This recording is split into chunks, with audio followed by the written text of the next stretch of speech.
expect Ray will come on soon. Maybe Paul. So let's have a see. We'll blow the rust off after the friggin' New Year break. Oh man, I'm not. I hadn't drank in like 3 or 4 weeks, and then I went. You went for it, did you? I went for it, man, and now I'm not going to drink. Obviously until my match. I'm never going to drink again. I'm going to give it up. It messed me up, man. So do you indulge a bit at Christmas then normally, Doug? Yeah. I actually was struggling to put on weight until Christmas. I had Christmas, like, really. I gained some good weight. Nice. Yeah, you can see it's gone on in the right places, mate. I feel good. I'm trying to get this thing set up right with better lighting too. Hey, don't worry about it. You're amongst non-professionals here. You piss about all day. It's good. It's how we roll. You ask the people in the chat. I better introduce the show as well. Yeah. Let me see if I can. Ladies and gentlemen, welcome to the fix. Right, mother fluffers. Post-Christmas, post-New Year, and we're back in the chair. Blowing the cobwebs off. I want to say a massive hello to everybody in the chat. We got Marco GT5, Arm Historian, Benji Mack, Richard Bright, Sasquatch, Schooner Mort, Queenslander, Pete West, and Igor Kalamemba. In the Kalemba, even. See, easier to say that without the penis in my mouth.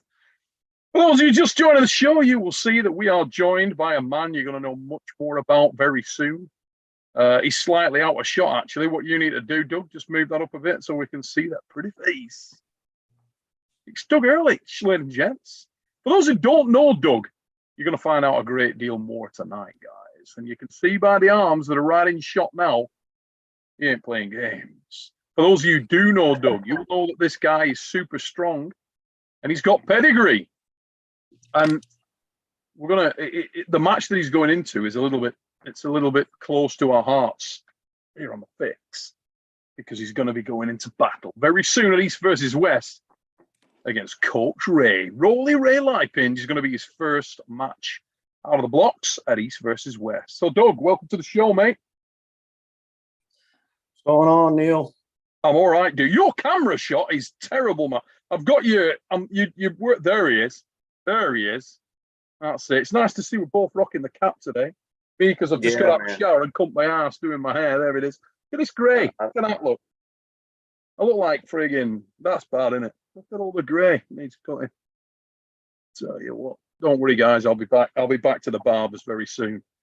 Firstly, to everybody in the chat, hope you're all well. And hope you and your families all had a cracking Christmas and New Year. We're just going to do a little fix tonight. Get everybody back into the swing of things. Been quite weird, hasn't it, Doug, really, over the Christmas and New Year, mate, because we'd got used to arm wrestling being absolutely on the boil. And for a few weeks, it's been quite quiet, apart from the Chechnya gig. Did you catch the Chechnya gig on over Christmas? A little bit. Some of the main matches that kind of stood out. Mm-hmm. How closely do you follow the sport, mate, outside of your own stuff? Are you back in now? Do you really get into the grind and follow it all? Yeah, I never really left the following it, and I never really left the table. That's what the misconception is. But I basically, kept up with it, and life took me in a different direction. I had just a lot of kids, stuff going on at home. Mm-hmm. It just took me away. But I've been in the gym, training, and on the table. So let's start there, mate. Obviously, the last time that sort of the arm wrestling hardcore will have seen you in action would have been probably the match against Tony Kotowski at WAL. Yeah. Certainly, that was the last high-profile match that you were involved in, which is you unfortunately suffered a pretty serious injury there in the opening round, wasn't it? Right out of the gate. Yeah, I ended up having to. It sucked because I was supposed to corner RVJ, but they took me to the emergency room. I tore my pronator and my ulnar carpi in my forearm, but that's all since healed up. I mean, it took a while. I should have rehabbed better and and all that, but I'm good now. I mean, there was a lot of factors that came into that. You know, people don't realize I cut 47 pounds in 30 days for that match. Jeez. I was heavy, man. And, you know, it was rough. I woke up the morning of dry as the bone, 8 pounds over. So I had to, Tony wouldn't bend on the weight. So it's the only time I've ever made 165 in my life. It was way too tough. So what's your normal walk round, Doug? Right now, at that time, I was 210. Okay. And so 212. Massive cut. Absolutely massive cut. Yeah, and right now I'm in the upper 180s in the morning now. I put on some weight during Christmas with all the cookies and stuff, but you got to do it. Yeah, I actually that weight that I cut was, I wasn't prepared for how exhausting it actually was going to be. I ended up feeling like I had a victory in itself just making the weight. Yeah. It really, really took away from everything. And just give people a potted history of your sort of arm wrestling accolades, mate, because the newer people to the sport, and let's say there's been what's the right word? There's been a sort of an arm wrestling explosion, particularly online and particularly with some of the new guys that have come into the game. They may not know that you've been around this thing for a number of years. You've got real pedigree. You've been hanging with some of the top guys in the US for a long period of time, and you've pulled some internationals as well. Also that have traveled through the USA. You got a fair pedigree there. Just give people a bit of an idea of length of time in the sport and the kind of things you've been involved with to date. Well, I've been in the sport since 2009. I think I competed in one novice event, and then from that point I won it. So at that point on, I competed in nothing but the open class events. I've got 6 national titles here, 20 something state titles, which those things, are a dime a dozen. But I went to Zlatitur in 2016, and that was kind of my last hoorah. I came back for WAL and Valentin Gospodinov. I pulled Valentin Gospodinov from Bulgaria in 2018, and I won that match. And then I pulled Tony in 2019. It's amazing, isn't it? When you said there, I went to Nemiroff 2016, mate. That's scary. That's gone so quick. It seemed long ago. That's a long time ago. And Neil, I was in the toughest class there too. Like depth wise, that 78 kg class that year. I mean, guys like Carlos Tiete put Magzan Shamayev on the B side first round, right? I got Bogdan, I'm gonna murder his name, Ivanchenko or something like that from Ukraine. First match, beat him. He ended up placing top 5, I think. Yep. Then, I mean, it was just a nightmare of a class, and David Samusha ended up winning it, I believe. I think he won it that year. Yeah, and Samusha obviously resurgent at the moment. He's a guy with unbelievable clout in the game. Those lighter weight classes, he's been banging. I mean, that last match that he had was an absolute cracker with Dan. Yeah, he's amazing. He's an amazing arm wrestler for sure. Did you pull Daffin at all that day? Did you pull him after at the tournament or? No, I broke my right thumb against Vlad. Really? Vladislav, Vlad the Destroyer. Yeah, Krasovsky. I went to slip. I mean, his hand was crazy at that. I like his setup. I hadn't felt that setup, and I was trying to get out, but he clamped down on my thumb. And when I jerked away as hard as I could, and he never let go of my thumb. And then I ended up elbow fouling at the same time, so I didn't even get the straps. Yeah. So now I got a jacked up thumb trying to pull this guy outside of the straps. That was a nightmare. But I pulled David left hand, and slight stall. He ended up winning. My left's nowhere near what my right is. I just obviously going to compete left-handed if I go all the way to Poland. Now, stylistically, would you describe yourself very much as a power puller? You're the guy that likes to get involved in the sort of close, intense, top-end matches? I used to be. I actually so I was just so much stronger than the guys in 176 here. You know, I just didn't really, there was a handful of guys that were competitive with me in the United States. So I didn't really have to know much. I could just clamp down and go sideways.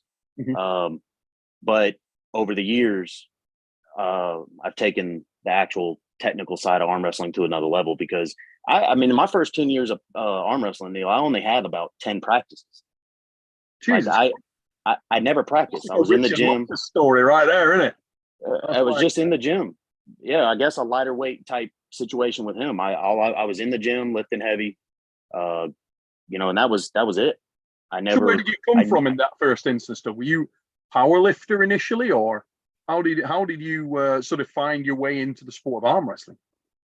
I was around 240 pounds at the time when I was powerlifting. I was competing in like SPF events. I had an 18-15 total in a SPF event in a 220 class. I've been competing in strength sports for so long, wrestling and as well. And then I found a tournament online. I was always good at arm wrestling. I beat everybody in the bar, you know. And then I found a tournament online. I went and won it. And I thought I was the shit. But then come to find out, there wasn't really anybody there. I didn't know anybody anyway at the time. So I met Ron Bath.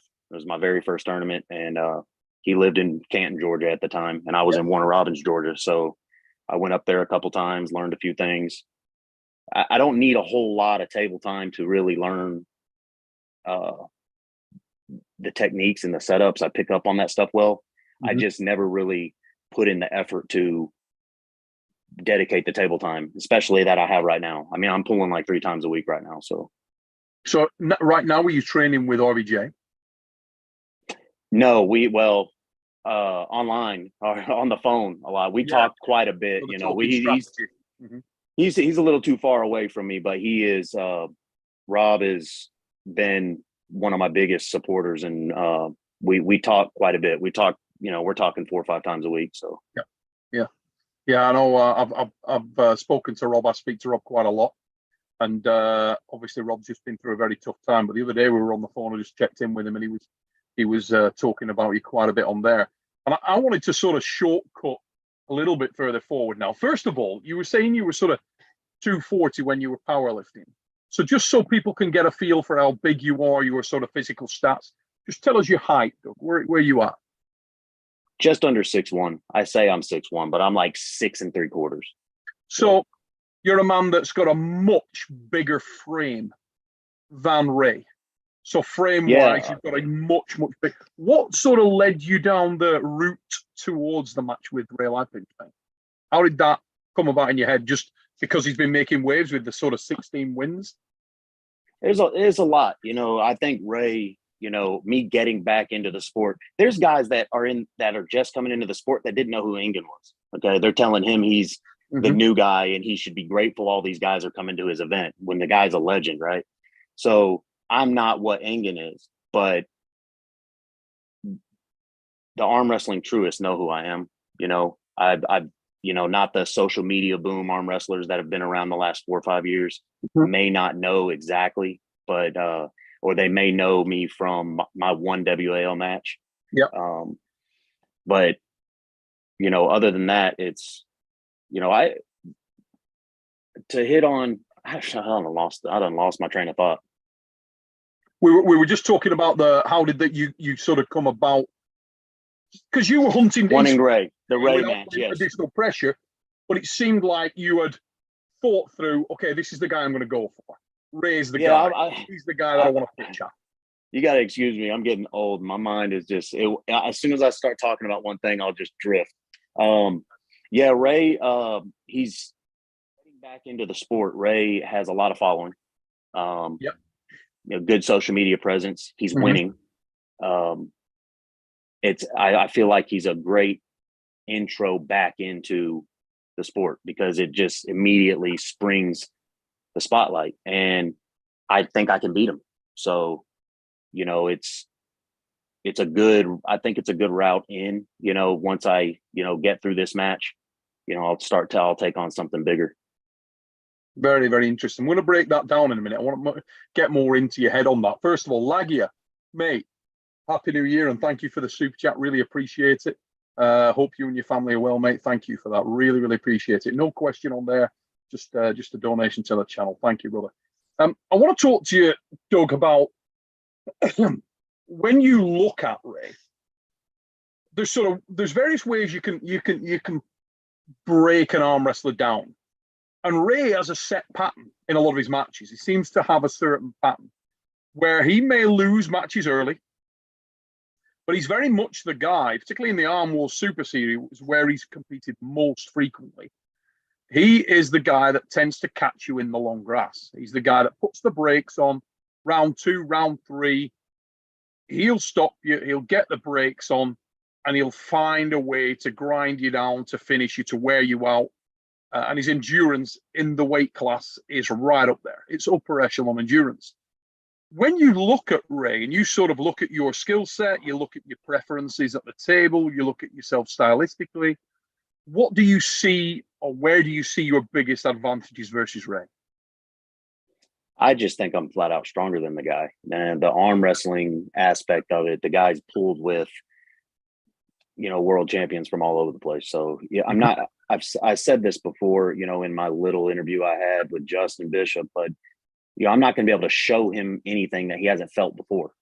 Like he said in his video, unless he has Sandra's power. I mean, he's felt Sandra's power. He's pulled with Devin, Todd, Sure. He's pulled with all those guys. So it's not like I'm going to go in there and he's never felt this before. Mm-hmm. I think he has a misconception of how I arm wrestle. I think that's going to hurt him the most.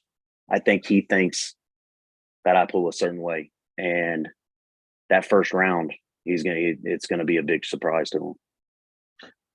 Do you feel like you are more well-rounded than Ray? Because Ray is a guy that his wins have certainly come well. Well, to be fair to the lad, we've seen Ray really start to change it up in some of his matches. We saw him top roll against Craig Sanders in the sort of middle rounds.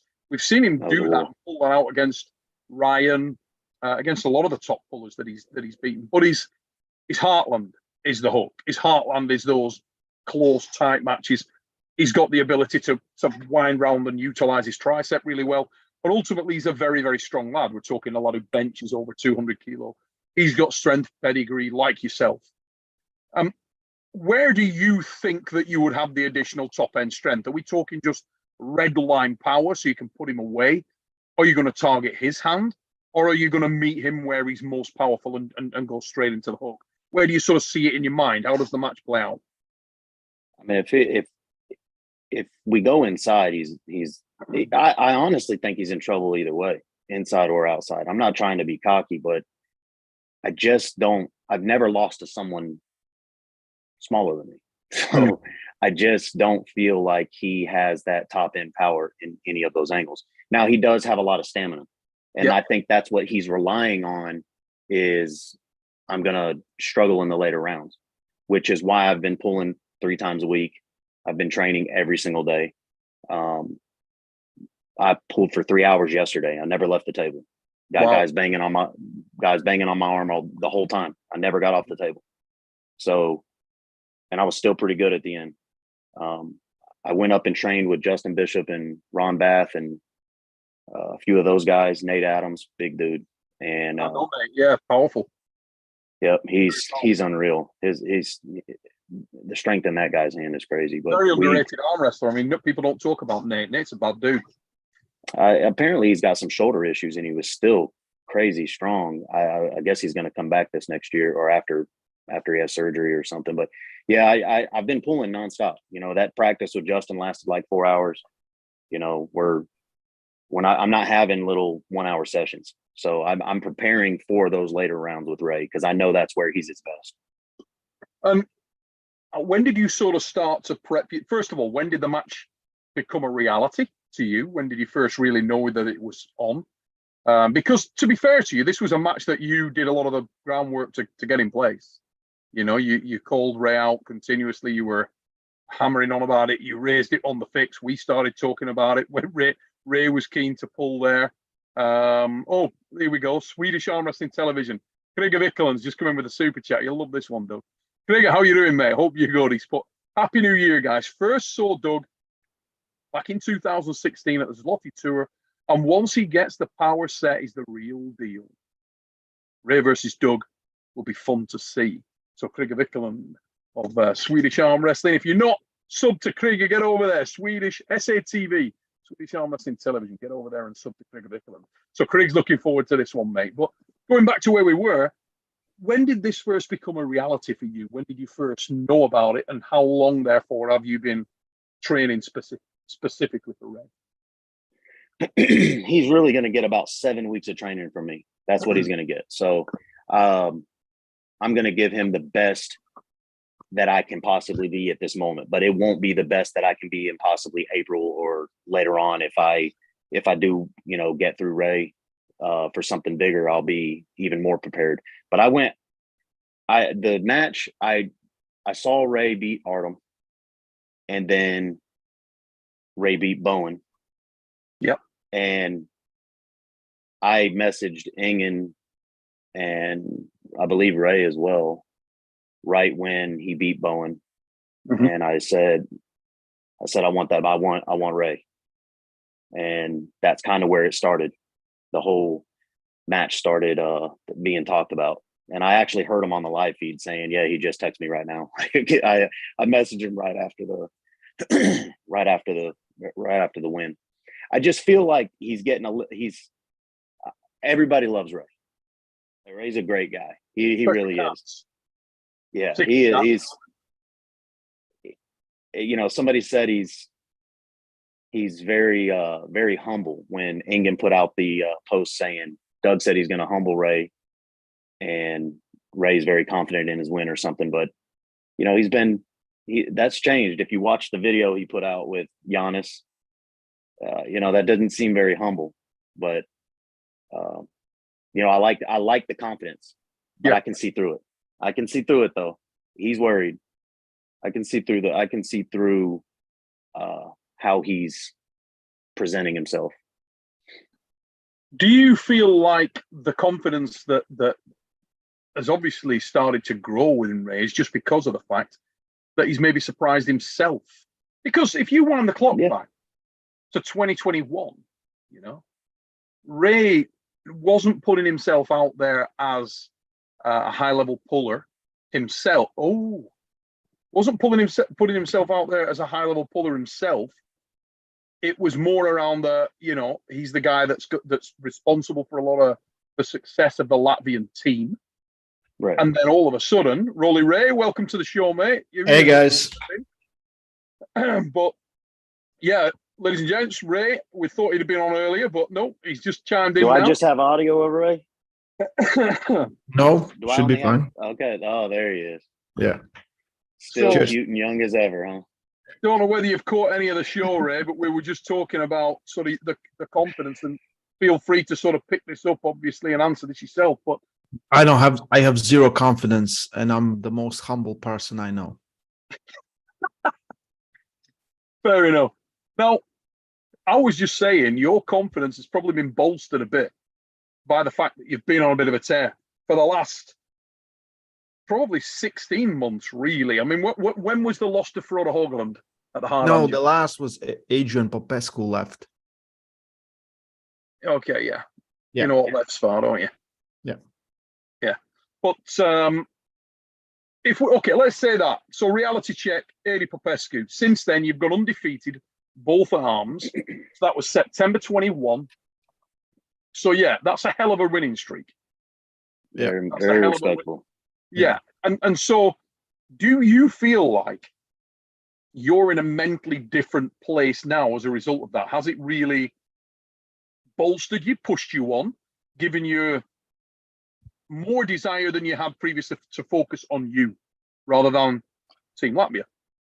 Yeah, sadly, yes. Of course, like every match, I learn new thing about myself. So I know my limits. I know, or at least I know where my limits are not, So I learned a lot of new things. So I have that confidence because of those experiences. And I'm taking Doug super serious. I know he's a powerhouse. I know he's strong. He will be bigger. So I'm really okay with that, and I love it, because there's something to chase, and I'm preparing really well, and I'm excited to see where the power lies, where the balance lies, in that first match, because you never know, Sometimes you can speculate, but Doug's been out of it for quite some time, so there's no real, guys to base anything on.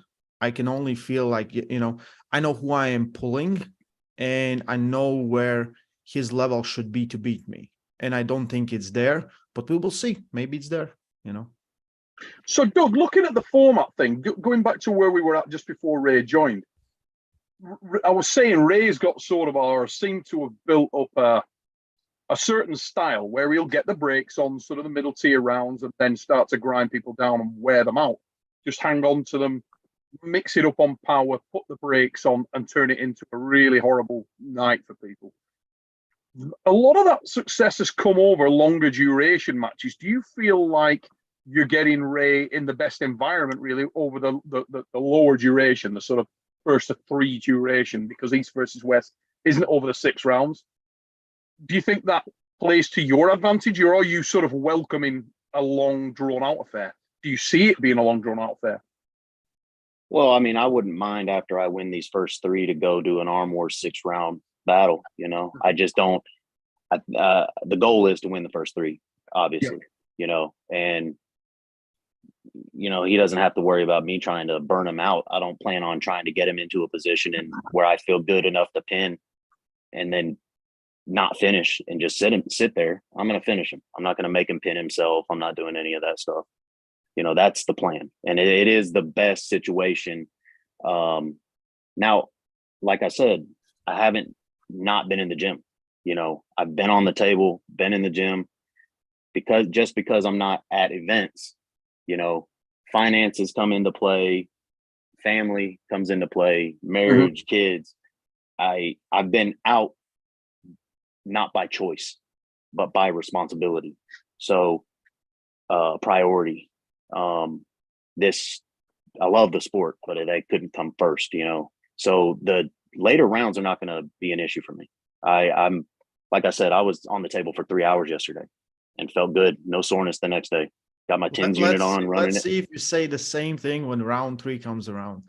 Let's see if you still will have. Sounds like you're planning to win. Sounds like you're planning to lose the first 2. I don't plan anything. I let the fate or the destiny take control, and I just know. I just know things. I just know. You do know, and you know what? I've got a good practice coming up this Saturday, Neil. I'm practicing with Artem, Craig Tullier. Okay. Yeah, Artem Taranenko, Craig Tullier, Paul Linn. We're all meeting at my house. East versus West crew, right there. Yeah. Yeah, because Artem will be coming out, won't he, to the gig again? He goes out so too. Yeah, he'll be there again. And the Fury's pulling there. He's got a match against. He's pulling David, isn't he? Samusha. Craig. Yeah. So I mean, I've got one of the best 85 kg guys in the world that I'm going to be able to test myself with. I got obviously Paul Linn being one of the best 95 kg guys right now, right? So power wise, I'm going to get a good feel for where I'm at, So I've already had that though. I went and practiced with Justin. We saw what Justin and Mendogas did, right? Justin was obviously the stronger guy, gassed a little bit in the later rounds. And let's just say my practice went really well with Justin. So, I think I'm in a good place right now where Ray should definitely be worried. Ray, let's come over to you for a moment. I was speaking to Doug a moment ago before you came on about when you sort of break you down as an arm wrestler, where did he see his bigger advantages? Obviously, he's a bigger man. He's a bigger frame. He's come down through the weight classes. You've sort of, if anything, gone up. However, you've lost weight recently. When you look at Doug, when you sort of break down wins, losses, and what's out there on Doug, where do you see your biggest advantages against the guy? Are there elements of his game that you think are weaknesses that you can exploit? Well, power guys don't have the best endurance, so I know if I can put on brakes, that's huge advantage for me. I absolutely know that. His hand looks ridiculously good. His back pressure looks very good. I will try to get him out of his position. I'll try to put on my style. I kind of don't care what he's doing, to be honest. I prepared a little differently for this match than the other ones. So there's not a lot of footage of Doug on the web. You know, I could find whatever I could find on his channel and some others. So I mostly see him winning, which is great, and I see him winning pretty much the same with a lot of hand and a lot of back pressure, which I'm not scared of. I don't see him top rolling me at all. I maybe he can beat me in a hook or inside or drag me some kind of way, but no chance here. So you will see the same treatment I give to Ryan, but a little different. I mean, the only top rolling you've been doing lately is in the late rounds against some of these. Oh guys, no, right? I'm not gonna top roll you. Don't worry about it. Don't worry about it. Big mistake. Yeah. Very interesting. I do see Ray is definitely formidable. I'm talking, but I do feel this way, but I respect Ray. I wouldn't be training as hard as I am. So Me too. But hey, it's like me too. Absolutely. Like I respect the power. I know what you have accomplished. I know everything. We just don't know until we meet on table, and we can speculate as much as we want. And I'm excited to meet you on table in pretty much right now 18 days for me. So awesome. Well, I've seen some. Sorry, go, mate. Go. Well, I was going to say, I've seen, there's only a few common opponents, like really one that actually nobody, but opponents that have pulled somebody that he's pulled, like Jeff Hale pulled Tom Holland. Mm-hmm. But there's a large gap in between those times. But, we saw Jeff beat Tom. I absolutely destroyed Jeff 5-0 in a 5-round 4-way match. Me, Kevin Bongard, and another guy. I won the class that day and pulled Jeff Hale and toyed with him. And I was 185. He was 170 or so, but it wasn't even a close match. And I saw Ray pulling Tom, and they're banging hard. I mean, if the gap has not changed that much between Tom and Jeff, I think that tells me a little bit.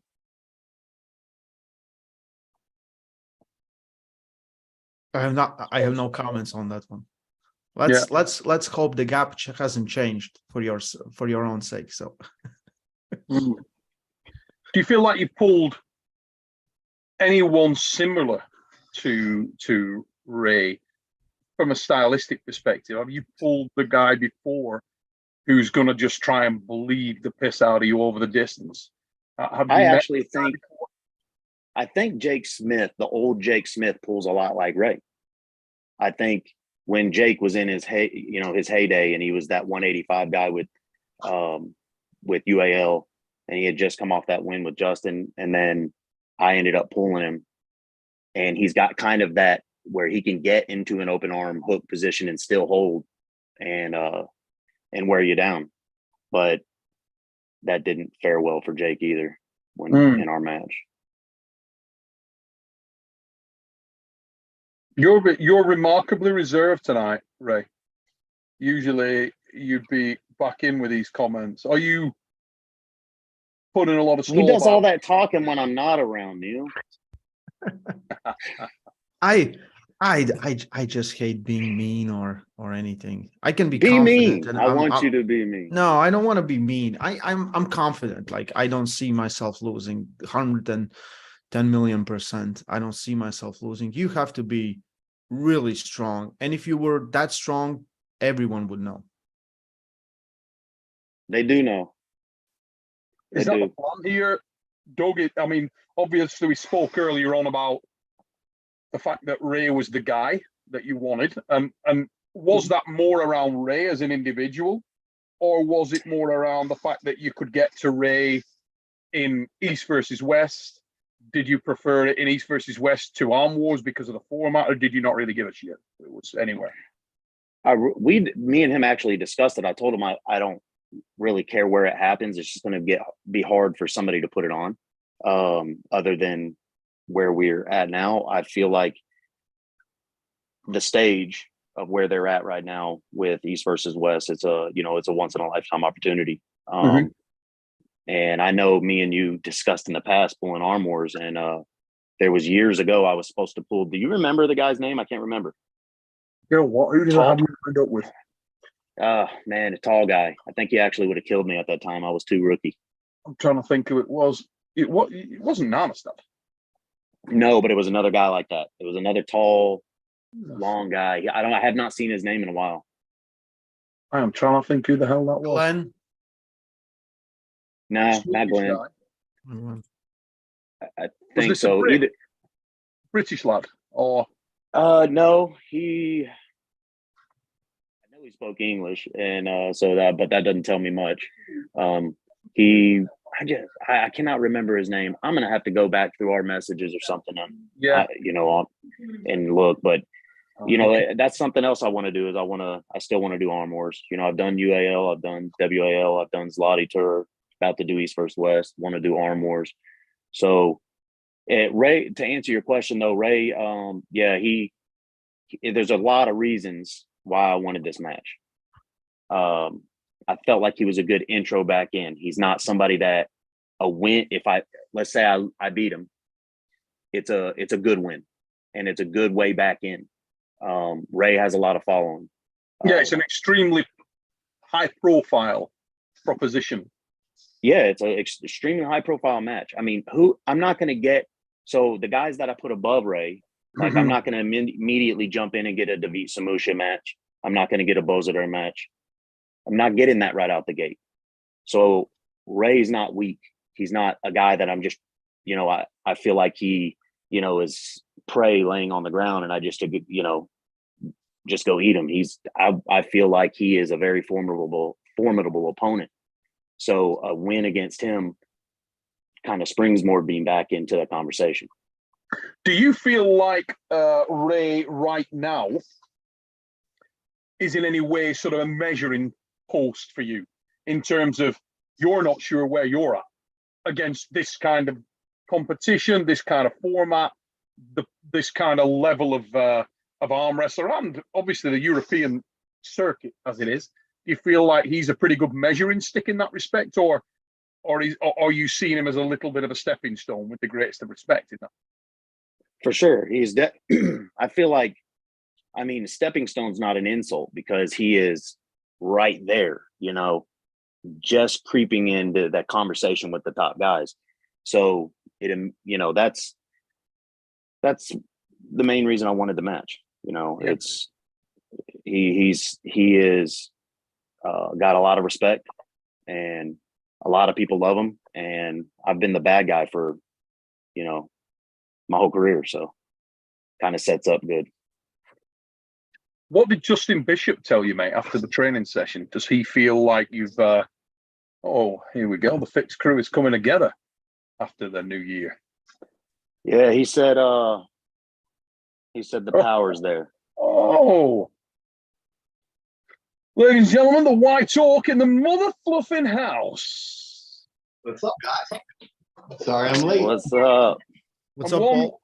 New little addition. I didn't know you were coming on, Doug. That I thought might make a little bit of that I wanted to just speak to real quick. And this wasn't planned at all up to about 2 minutes ago in the chat. Is the Savage John Terrier, ladies and gents, Canada. Hey, John. Hey, everyone. How's it going? Where's the tea? We're going to start with Paul. So, Paul, you've got a training session coming up with Doug. He was just telling us the sort of East versus West US contingents getting ready to sort of sharpen some iron.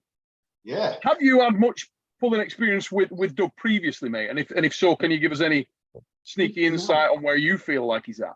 Nah, I met Doug in 2016 at my first nationals when I was like a couple months in. And he was super helpful to me. We didn't get to pull at all afterwards, but we talked a bunch of technique and we developed a pretty good friendship online and everything.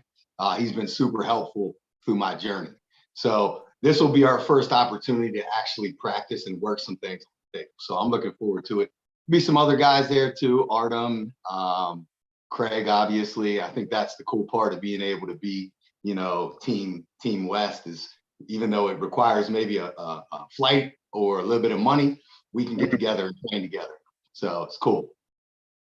And John, I'm going to come to you in a minute for more of the sort of prediction, the recent prediction stuff. But as a guy flying over from North America, getting up close and personal feel for super match arm wrestling against some of the top European lads around there and around that weight class, how do you sort of see this for Doug and Ray respectively? Who would you see as favorite at this stage? Personally, coming all the way from Canada and flying all the way there, just like Doug will be doing, you're putting all your heart on the line. You're traveling so far, you're putting all this effort on the line. So I think that's a little bit of an advantage because you're going all in. On the other side, I've pulled Coach Ray. I know how crazy he can be on the table, super smart. Doug might be super strong from the few videos I've seen, but Coach Ray, it doesn't stop at just strongness.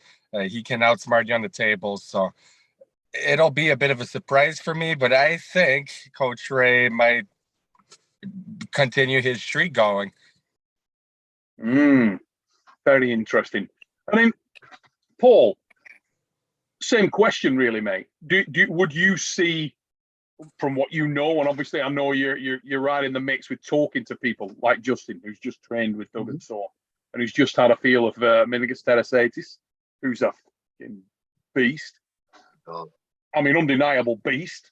Who do you feel like is going into this match as the favorite in your mind? Do you see Ray, based on experience, being the favorite? Do you feel like Doug is the favorite based on size and the bigger man who's sort of coming down to the weight class? How do you see this thing shaping up? So I think there's pros and cons on both sides. If we're looking at it totally objectively, emotions aside, there's pros and cons on both sides. So Ray's activity level, his team that he has on a weekly and daily basis, and his total body of work in the past couple of years speaks for itself. So if you're looking on paper and you're saying what has been done most recently, what is the data? On paper, you gotta say Ray's the favorite. But then you have the intangibles that Doug brings to the table. A layoff can be a negative and a layoff can be a positive. It can get you healthy, reinvigorated, motivated puller who's 100% healthy and has had time off and is coming in fully injury-free, could potentially bring the absolute best version of himself, which is the same thing I'm facing in my upcoming match. A lot of unknowns that could be positives or could be negatives. So from talking to Doug and from talking to the local pullers in the United States, I know he's going to bring his best form and he's actively getting there now. We have a little bit more time. And Doug pulled at an extremely high level for a lot of years prior to my, involvement in the sport. So I think the experience is still there. So I don't know if experience itself is a pro or con for either guy. So really, it's going to come down to who brings the best version of themselves on that day. But on paper, it would be hard to argue against making Ray the favorite, which is what I would assume Doug would want anyway, because that would be the position that I would want to be in. Yeah. Sorry, were you going to say something there, Doug? Were you going to jump in then, mate? I agree, but Paul is such a much better talker than me. Like his podcasting is so much better. I don't get on these things very often, and I'm over here struggling, and he's just spitting it out smooth. Yeah, I agree. I agree with what he said, though. And it is I gladly take the underdog role because you put up a poll, I'll be the underdog, but not in my mind. I'm not. So I want everybody to think Ray's going to win. I want everybody to choose Ray. All of y'all. I want you all to choose Ray. Ray, do you feel like you are the favorite coming into the match in your own mind for the reasons we just talked about. I mean, if you look back at your own journey over the last 15 it's months, hard to escape that. Yeah, and you've evolved, you've changed. There's no, there's not an ounce of doubt in my mind. If you chart that back, you're a different individual. And there's got to be, as Paul said, it's about rubber on the road. It's about sort of time behind the wheel. And you've been doing this at that level. Also, the travel thing could be a factor. Do you think that gives you a big advantage or not much? I don't think so. I think Doug is smart enough. He will be well rested. He will be adjusted, and it's gonna. If anything, the jet lag comes in later rounds when your adrenaline kind of starts dropping a little bit, and then the jet lag sets in. So we'll see it, but I think from the start he'll be as fresh as a daisy. So I'm expecting that. Ray, what do you think about the pros and cons of Doug being the larger person and making a weight cut? You think that benefits him or benefits you? I don't think he's cutting. Yeah, I ain't cutting weight, guys. Okay. I woke up at weight today, so okay. I have gained a few pounds since I discussed it with Ray. I told you I woke up really heavy after Christmas, rightfully so. 2 days later, I was back at like 186, so 187. So both of you nutty ass dudes are doing that fasting stuff. I fast around 18 hours a day. Where were you at, Doug? Previous, if you wind back to, you said like you've got your 7 weeks out, you were confirmed. Where were you then? I was 178 pounds. He was smaller. Yeah, in it's October timeframe, and started training, lifting, eating more. Got to in November, I got up into the low 180s. And it's just been a steady incline, which is good because it's going to be easy. If I do, I mean, I would love to be able to come in at 195 and cut the weight, right before the event. That's really what I wanted to do. But the weight's getting harder and harder to put on. It's not like Paul was talking about on your episode last week, I believe it was, when you're force feeding, sometimes that doesn't help. You just let yourself come in at whatever weight you're coming in at, eating fairly healthy. Because I was eating everything. So I dialed that back, the inflammation when I fast, because I fast for about 18 hours a day. Okay, Jesus. Yeah, you and Ray are basically the same dude. All about it. Yeah, I cut my food off at 7 and don't eat again until about 1 o'clock the next day. Ray, what are you doing at the moment, Ray? Yeah. Are you fasting now? Yeah, daily fasting. I haven't done, like, I will not do big fasts now. I kind of wanted, but I was getting too small. I was down to 80.8. I was like, okay, I have to start eating, and now I'm 83. I'll try to eat up more. If I eat some carbs, I'll get big pretty fast. Bigger, not big, but I'll be 84-ish maybe on that day. That's the plan. And I'm actually on hour number 21 right now. You've done 21 hours. No. Today's 21 because I ate at about 6 yesterday. So right now I'm going to have a massive dinner, but yeah, you can have that. Absolutely, fuck that. So I've John, just gotten used to it. I want to drag you back in here, John. Yeah. When you came over and you sort of had done the travel, you got into this format and so on, you got into a match with Ray and obviously you pulled other guys of a similar fashion in Frodo Hoagland. It's fair to say you started out and you looked pretty dominant in both those matches. You looked rock strong. Yeah, but the assurance of the super match format did make a hell of a difference, didn't it? Just sort of give people an indication of how hard that is to adapt to, mate, because I know we had that chat afterwards and you were saying, shit, I never felt anything like that in my life. It was very, very weird.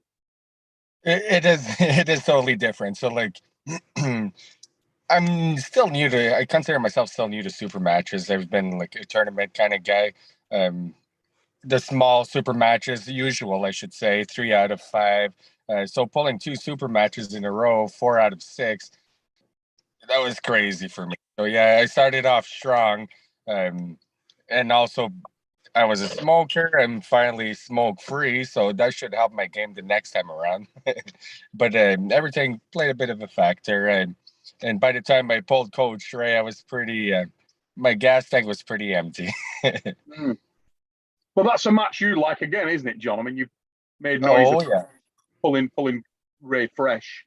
What about Doug? Is Doug a guy that's been on your radar? I know you have a good look around the North American scene. Is Doug a match we should make with yourself in Armwrestling? So now that I've looked at him, like, hey, honestly, no offense, I just didn't really. His name didn't come up at all. I didn't even know who he was before he got the match with Coach Ray. So I'm guessing, Doug, you're pretty quiet on the internet. But yeah, no, he looks super strong, and that'd definitely be a match I'd be interested in the future. Yeah, it is. That's a match that's why I told you to come on as well, John, tonight, because I thought that's a match that may come up down the road, or even a 4-way. We just need one other player.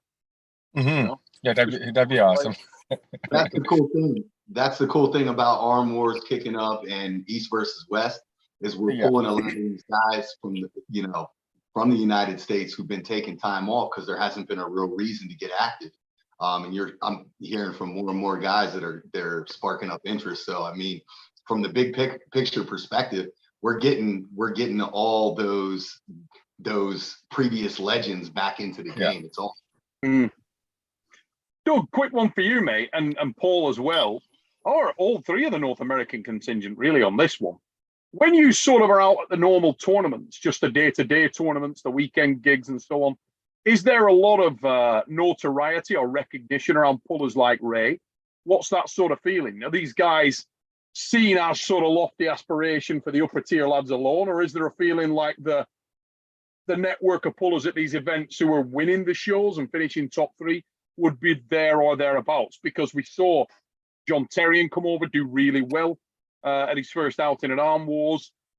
We know that Coach Doug is looking to do the same at East versus West against Rowley.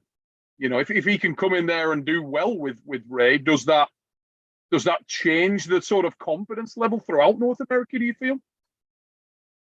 So I honestly, thank you again for inviting me to Arm Wars in the first place. It definitely changed people's perspective on my name. People take me a lot more seriously now. I've been getting matches that I've never would have got before, just because people see me as a threat now. So it feels awesome. So definitely your question is, yes, it makes a huge difference. Same question to you, Doug, in terms of, do you see yourself as, what's the right word, sort of standalone, you know, in your weight class? Do you feel like you're just a guy that is below the radar and people don't know? Or do you feel like you are representative of a new wave of US talent that's coming into this thing? Tough question, because when my best years at 176, it was me, Tony, Sam, Corey, Justin. No one else was close, really. You know, it was a handful of guys. I didn't have matches. I'm really new wave, maybe to some of the social media boom guys. Yeah. But I feel like I established myself, you know. There's a reason why I'm not very active on social media, like John said. And those are the guys that get the most attention, you know. So I'm way too busy for it. I've been promoting this match a lot. And now that I'm back in, you know, the goal is to go beat Ray, get a little more active on social media, start driving this bus, you know. Yeah. Well, it's interesting because, you know, say like if you took the UK, for example, and Ray would, you know, be able to support this, and John to some extent as well after coming over to the Iron House. But I can tell you about guys here in the UK who are hard work. You know, there are guys that are problematic for most people. Someone, you know, you take a pick at someone like James Wall. He's on a tear, and he's very, very powerful right now. David Bradford, another guy, really on a tear, rock strong right now. Both arms doing really well. The point I'm making is that we've got a crop of emerging talent. The PAA side of things over here, a lot of guys coming into that again. It's resurgent. There is talent coming through that if you're not in the UK, you're not going to know who these guys are. We've showcased a lot of those on Arm Wars. I'm sure Arm Gods will be doing the same. People start to get to know the names of these guys. I mean, Lee Weber that Sandra Sherris pulled. If you hook with Lee Weber, you're in a frigging match. The man is rock strong, world class strong. And a lot of people don't know about these guys. Do you feel like that's the same everywhere in the world? Because look at Latvia. I mean, what's the population of Latvia, Ray? 1.8 million, something like I mean, that. it's, you know, we got cities here in the UK with more people than that.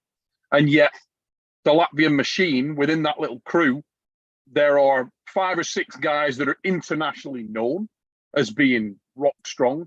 And how many guys are below the radar in Latvia, do you reckon, Ray, that are killers? I would say as much as people know. So if, like, let's say me, Yanis, Vlad, Kaspars, Kristaps, Sandris, Raimonds, you know, so 7 big names. So you reckon you've got 7 guys that are, you know, so half the boat. Yeah, right there. Right there. You're a killer, Ray? You know, Yeah. you know what I think is interesting, Neil? I'll tie it all back together. When I first got started, I'm talking about 2016 Nationals, when Nationals was still a thing. I remember traveling there with Chance Shaw. He was more tied in at the time than I was, had an earlier start than me.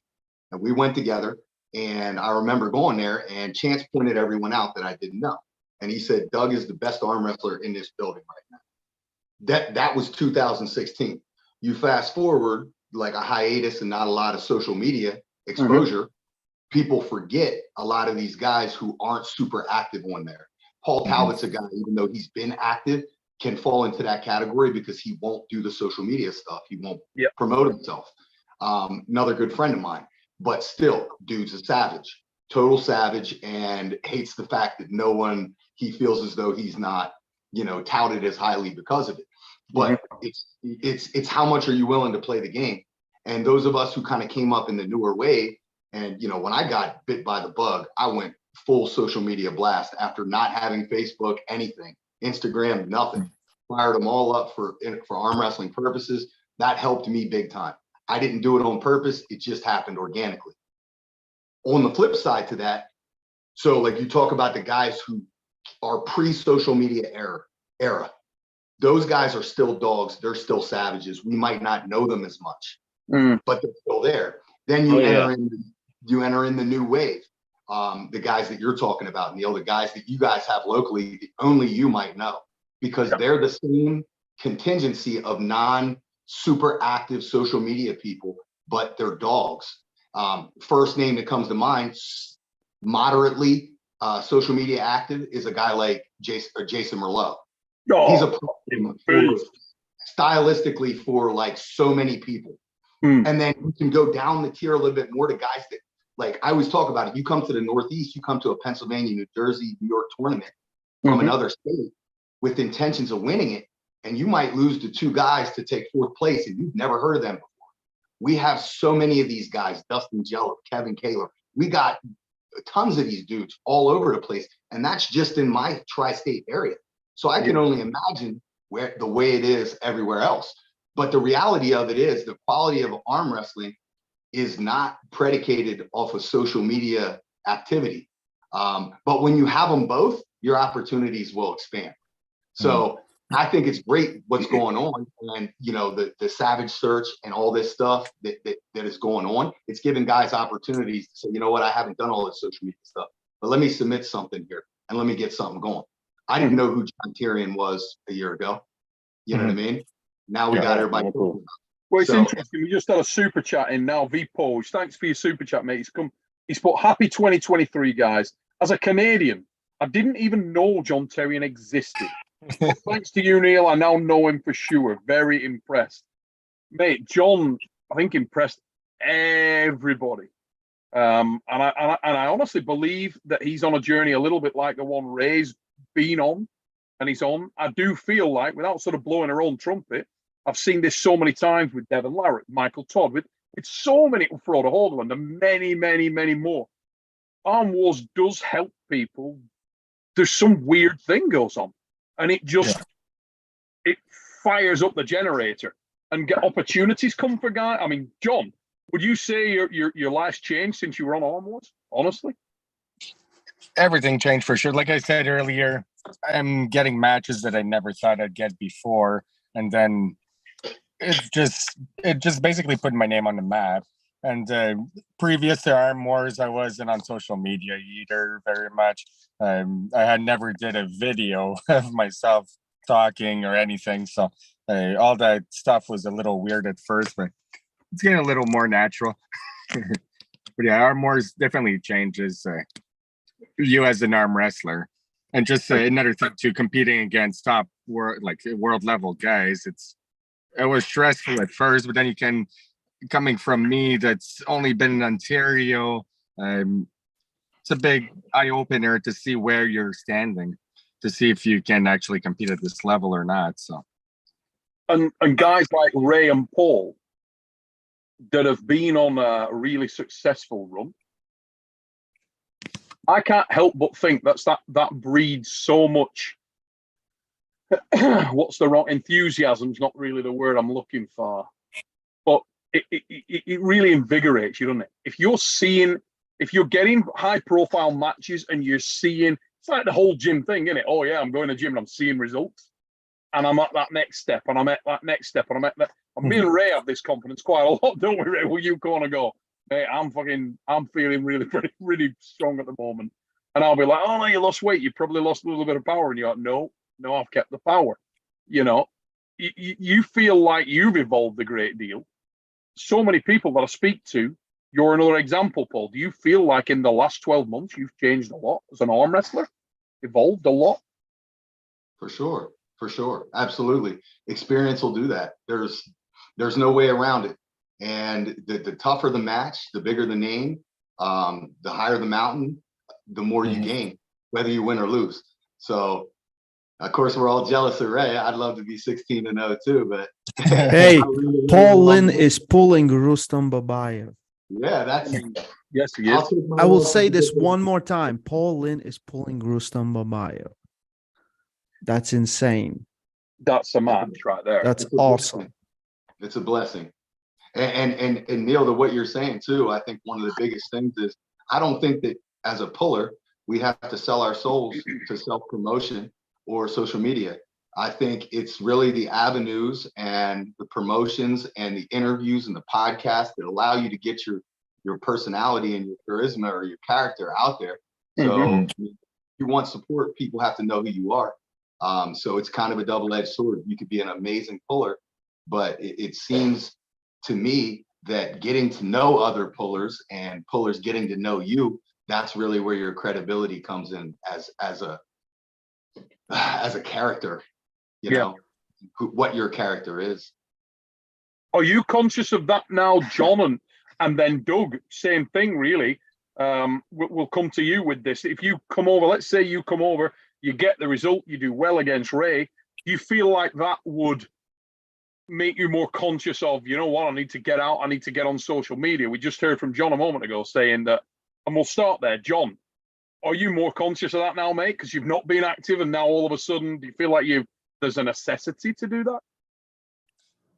I just find it, like I said, there's definitely a little more attention now after the big matches. So it drives you to be more active on social media and follow other arm wrestlers as well too.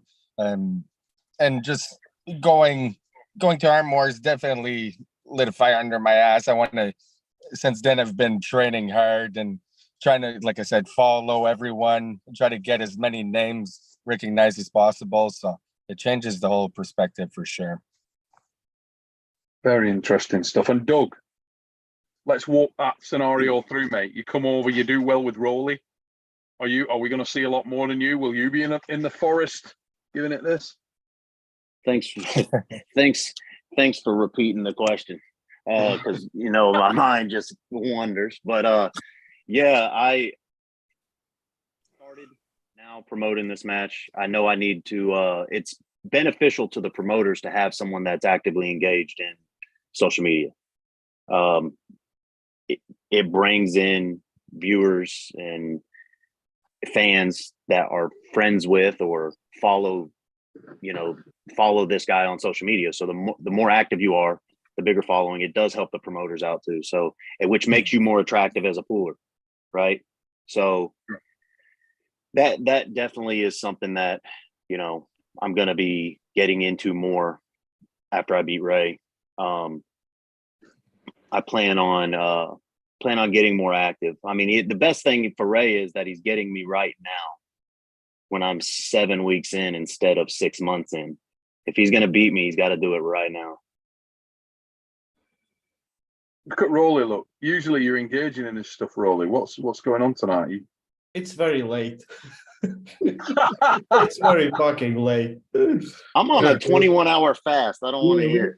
Ray's mid-fast too. He's mid-fast. You got a cat on his knee now. If the cats are in the room, he's like, no one talking to me like that.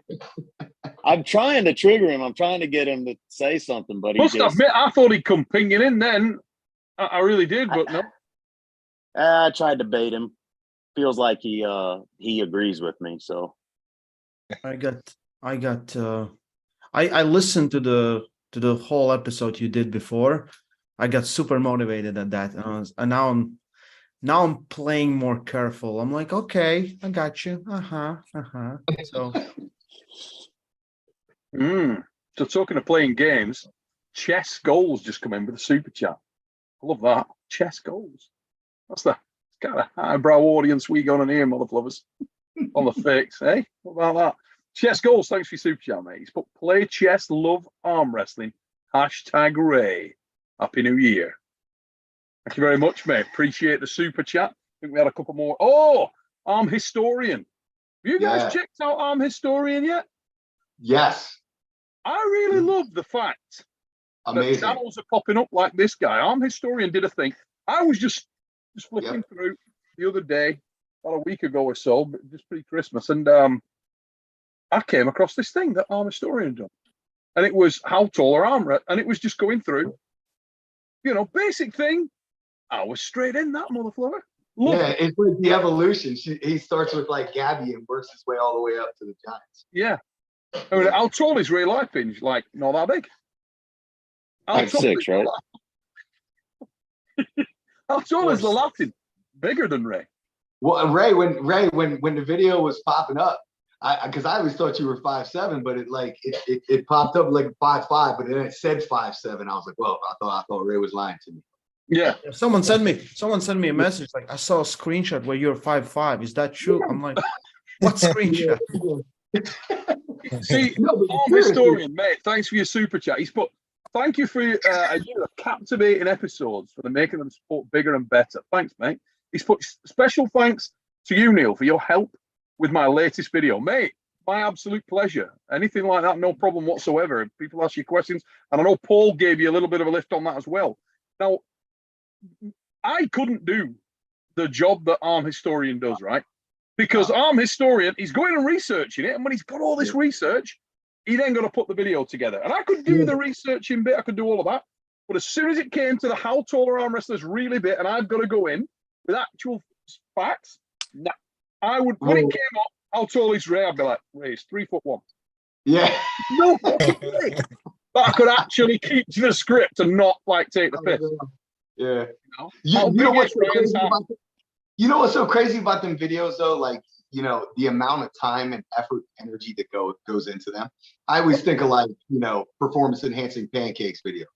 There's a lot of time, editing, and effort that goes into that written monologue. Like, I'm glad to see performance enhancing pancakes getting the views that he's getting because he deserves it. And this Arm Historian channel is the same way. Like, you need to go watch these videos, like and subscribe, because this guy's putting in a ton of effort, extremely professional and informative, much more than any of us are doing. And it's all this stuff. I think it's awesome that arm wrestling is just getting that kind of traction. Guys like Arm Historian like I say, get over there, sub to this guy, check it out. This kind of thing is brilliant. The fact that people are cropping up with our sport and just putting facts out there, and it's this kind of constant feed that people are just, if you're into the sport, you're looking for that. You've got a thirst for it, and I think it's great. Thank you, Arm Historian, for doing what you're doing, mate, and the others like you that are getting out there and doing this stuff. I think it's absolutely spot on. I lost my train of thought completely. I've done a proper Doug on that one. What we took, me and you should hang out more, Doug. Well, so are you going to be in Turkey?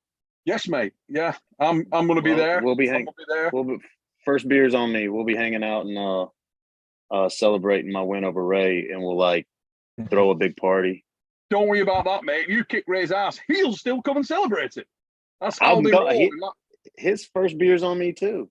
He will literally bring out some horrific tasting blackcurrant shit that is unbelievably alcoholic, and yet you could give to your 5-year-old child and they wouldn't know they were drinking alcohol, which is a terrifying thing, because what happens is he'll come in with his stuff and he'll go, oh, try some of this. And you drink it and you think, oh yeah, that's not even alcoholic.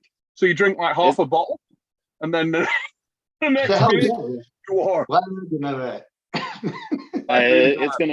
It's gonna be a good hang, man. I'm looking forward to it. I'm looking forward to that part. That's something I've been missing from arm wrestling the most, is a lot of the friends I've made that I haven't been able to see in a long time. So I'm looking forward to getting out, hanging out, and I don't care where you go, you'll never meet a man that can drink twisted tea like John Terrier.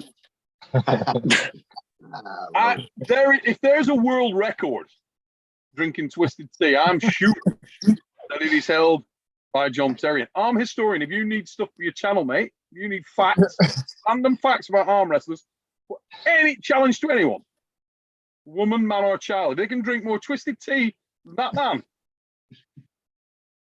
I want to see who that guy is, because damn, he can drink. How many cans of that did you shift when you were at Arm Wars, mate? So I just brought a case with me from Canada. So like, honestly, I don't drink twisted teas all the time. I like my rum and Coke. But when I did the Savage Search video, it just happened I had a twisted tea in my hands. So it just made sense that, oh, whatever, that's my character, my twisted tea. We do things like that. We have traditions on here. I mean, Ray's had a few. He used to come on here and he'd bring a cat's arsehole, and it's just what happened. And he brought a cat's arsehole one week, and that's it, every week then. John Twisted Tea Terrian. That's his. That's who it is. Hey, Joel, I've just seen Joel Cagle's in the chat. Love me some Joel Cagle. I'm gonna cut. Hey, Ray, Neil, I'm gonna cut you off. My son's practice is almost done, so I have to let you guys go. Thank you very much for having me on the chat. Thank you for tuning in, mate. Thanks for coming on for us, mate. Really appreciate it. So Joel Cagle, some people call him the strawberry cough. Some people call him the chicken man. Love him. We'll be seeing more of him later this year. Guys, we've been on here for about an hour and 45 minutes, and Rolly Ray's got to get his beauty sleep. But that skin doesn't come. You can't look like that if you're tired out. Doug don't want him to show up in Turkey, and the skin regime have gone wrong. No. You want me? I gotta go too, man. I just found out nobody's gonna be sitting in the sauna with me. I got all this weight to cut. I gotta go eat dinner, so I guess I'm gonna have some water and a plate of air. Michael Todd will be in there. Monster Michael Todd. I spoke to him earlier tonight, and Mike's like, I said, oh, when you get over to Istanbul, we'll go and get something to eat or whatever. He's like, well, I gotta make weight. So he's already depressed now. I'll be there with him. Yep. That's how much you reckon you're gonna have to lose when you land? Probably nothing crazy, 8 or 9 pounds, something like that. Yeah. Yes, hopefully I've got a little bit to lose, honestly. Yeah, just gonna try and beef it up a bit on the flight over, so you're not dehydrated. Yeah, I'm gonna enjoy the flight food and stuff. So, where's your weight right now, Killer Ray? 83. 83 kilos. Yeah. When are you guys arriving? What time? What day are you arriving? Me, I get in Wednesday 18th. Okay. I know everything about you. Everything. Distance between nipples. This big. Yeah. Big. I'll get there Wednesday at about 4. Okay. So Wednesday 4 o'clock. By yourself, Paul. Are you coming in early as well? I'm right behind Doug. I'll be right behind him about an hour or so. Yeah. Rolly, you're in on Thursday, yeah? Thursday, yeah. And how long did it take you from Latvia last time? 3 hours. Yeah, that's not that bad. Must be nice. It is nice. It is nice. What's the flight from where you are, Doug? It's actually not bad. I'm going to drive a little farther to get to the airport that will give me a direct flight out of Atlanta so that I can have a direct flight. But 10 9 hours, hours? it's like a little over 10, Okay. and then like a little over 12 back. Good. Not Yeah, bad. long haul flights. So, but at least if you're in there for a few days, you've got time to sort of, acclimatize, meet a few stray cats. Tons of stray cats over there. If you like a stray cat, mate, bring a bag. I'll tell you what. They say the rule of thumb is, I think it's an 8-hour difference, but the rule of thumb is a 1 day per hour to acclimate to the time. Yeah. I won't have that amount of time, but like Ray mentioned before, I should be good for the first. Yeah, I'm gonna prep before. I'm gonna sleep. I'm gonna change my sleep schedule Monday, Tuesday before I leave Thursday or Sunday, Monday, and then I leave Tuesday, land Wednesday. So I'll just change my sleep schedule up, time it right, so that I get a little bit longer. Yeah, third day is when it settles in. At least the past 2 times for me. First couple days, not a whole lot of sleep. Third day, you're sleeping good. So let's just, before we jump off here, one of the questions I wanted to ask all three of you. We're now only a couple of weeks out. Where's the nerves at? And we're going to start with you, Paul Linn, because it's another weird scenario for you, isn't it? Because you come in with gusto into the sport, you get highly, highly touted. We see you in matches with top tier, upper echelon dudes every single time out. You've pulled John Zink, you've pulled Ron Bath. You got another one of that kind of caliber right now coming up. Are you more nervous? Do you see this as a more difficult, a weirder test? Because extremely decorated individual, you can look at it 2 ways. You can think to yourself, well, you know what, I can't really lose. But I know, and I sense that's just not you, mate. I feel like you always roll off the plane to win. End of. No nerves. I mean, my brain never stops working and spinning. So scenarios and things are running through my head, but no nerves or nervousness for the moment or the opportunity. It's the things that are running through my head are variables that are outside of my control. So sometimes your head still works like, what if, like, what do all these things mean? Like when you look at pros and cons and things of that nature, where is Rustam at right now? I don't know, but the thoughts are still in my head. There's thoughts about, I get so much support and I'm so thankful for that. And there's a lot of people that are picking me to win this match, which I know that I'm the underdog, which still makes the wheels turn. The reality of it is none of those variables are inside of my control. So I'm not stressing over them, but they still run through my head. So no nerves for the moment, more like excitement. It's one of these things, we've been working at it here for, the past 8 weeks or so. More like ready to get after it. I'm more antsy for the competition to happen rather than nervous for it to happen. But we'll land there. By the time I make weight, I'm gonna, I'm wanting to pull right when I land, and then enjoy myself. More time in it when you get off the plane. Yeah, no nerves, more excitement. Mate, I'm not even fucking arm wrestling, and I'm excited for you. Absolute. Ray, how do you see the balance of favoritism in Paul and Rustam? Because we've not seen Rustam active for a while. Paul's been right in the mix. Do you feel like this is a more interesting match because of that? So I cannot not support Paul Linn, but I can also be that honest. That being that honest means Rustam has lost maybe just a few people ever in 95 kilo class in his weight class. Like the list is this long, at his own weight. So just looking at that, it's going to be not bad, but it's going to be a hard match for Paul. Rustam always gets into a hook. He's almost untop-rollable. The only guy that kind of top-rolled him was Hermes. And Hermes didn't even top-roll him 100%. He just stopped him, and then Rustam fouled out, I think, 4 times or something like that. Similar in the Bresnan match. Yeah. And John, you know, it's different. It's John. But I think it's going to end up inside, and then it's going to be intricate parts of arm wrestling, you know, the hand control, the pronator, all those things. So that's where it comes. What kind of shape he's coming in, I really don't know, and we're going to figure it out. But whatever it is, Rustam is favorite in this match coming back. I hope Paul Linn surprises all and just smashes, you know. Be very interesting. And I Doug, can see the headline. The headline's going to say Paul Linn shocks the world. where's your sort of confidence? Doug Erlich doesn't. There's the jab. We're about to get off, and now he wants to say something. Oh, Strategic. He's strategic.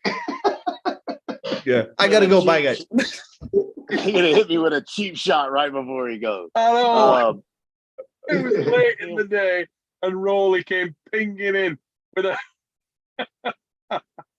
So you can answer that one, Doug, and then I'll ask you the same question, mate, if you want. The question was, what's your level of confidence in Paul against Rustam now? Would you see this as an uphill struggle or a no lose? I've told him this, and you know, I'm terrible at this. I got to do these more often. You guys are like embarrassing me with how smooth you talk. I stuttered nonstop, but when I get on the phone with Paul, I'm just running my mouth and he can't shut me up. So I think a lane, Paul's lane, and he can win in that lane. I think that's he gets that lane. I think it's going to be a match for Rustam. I mean, I know what Rustam is. I know who he is. I know what he's done. He is just coming back. It's going to be his first ready go in a long time. I'm sure he's getting plenty of ready goes on the table. That ain't going to, you know, at practice with Paul Maiden and those guys. I mean, that's a good group to train with.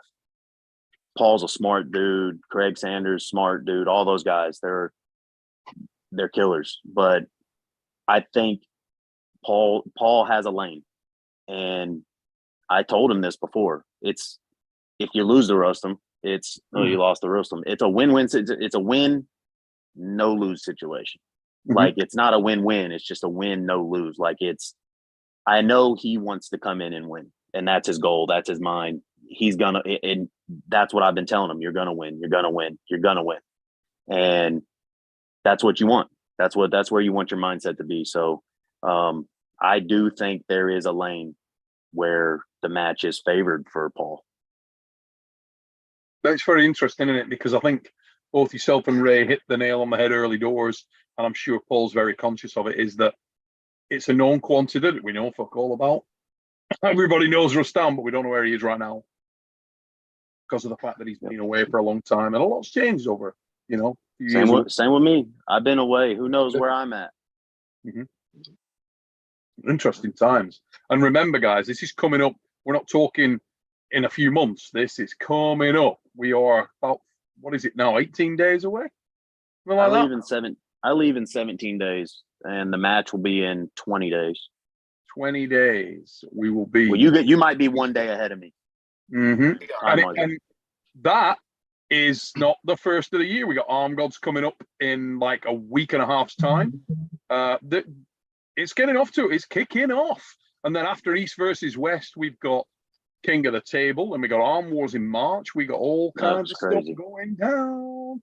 So it is crazy. We've literally just tilted into 2023, and we're already underway, and we've got a lot to talk about. Guys, we're going to jump off here in a moment, but Fight Me Prudnik is coming with a super chat just about now. Paul is going to walk off the plane, flexing and looking for a table. Happy 2023 to the Fix, guys. Oh, we roll. Fight Me Prudnik, thanks for your super chat, mate. Guys, we're going to get off here, let Ray get his beauty sleep. Look at his tired out, as his dad. Can't allow that to happen. Got to allow him to get there. And I mean, Doug was saying earlier on, he felt that our conversational skills were smooth. Dude, wait till you feel that motherfucking skin. All I'm going to say, you're looking for smooth, different level. That's like a baby's At ass. least he's gonna look good losing. He'll be the saddest thing about this whole thing is Doug coming back and telling like he's coming out of kind of retirement and he's gonna all these things, and then he loses to me and he's like, shit, I quit. That's exactly how it's gonna happen. Yeah, I definitely don't see that happening. But you know what? I'm the underdog. I told you weren't going to steal that from me. I made that comment on a YouTube post. You can't steal that. I'm the underdog. Yeah, okay. Regardless of outcome, we're not letting that happen. I'm back. I'm kidding. Oh, Look at that foot, hey. Look at that foot. Give us one more flex on that there, Doug. Look at that, look. Hey? Yeah, there it is. There it is right there. Into this match. Can you feel any intimidation factor there, Ray, or what? I'm really scared now. Really intimidated. Really intimidated. It looks a bit off. There we go. Champion's response. Look at this, eh? I should learn how Engen does that thing and just. No, that's weird. Nobody can do that. It's freakish. Yeah. All I can do is Salt Bay. I'll let you salt my. I'll let you salt my steak after I beat you. I thought you were going to say I'm going to let you salt my nuts or something. I was yeah. Salt these nuts. Room, I was like, bloody hell. Salt these nuts, Ray. This might get a bit hairy in a minute. So, ladies and gentlemen, thank you for tuning in to what show was this? It was like 136, 7, something like that. 130 something of the fix. And we will be back on Sunday night. What was it? 130 what? 6. 136. Yep. That's the show. We'll be back Sunday night with another episode. Until then, I'm sure there's plenty of stuff going on. This is a Monday night, so I was going to say go and check out Jake, but he won't be on tonight, I don't think. Although Maximum Bang Mondays comes up, so you never know. Make sure you keep supporting the sport, guys, and thanks everybody for taking the time out to tune into the show. If you are not subbed to the voice of arm wrestling, if you are not subbed to Lethal Arms Network, get over there, get subbed right away. Keep your eyes on what these fellas are doing. They're getting ready. All three of these lads are going to be in action. East versus West, about 20 days' time. Get your pay-per-view bought. It is on motherfuckers. And until we see you next time here on The Fix, take it easy, folks. Cheers, guys.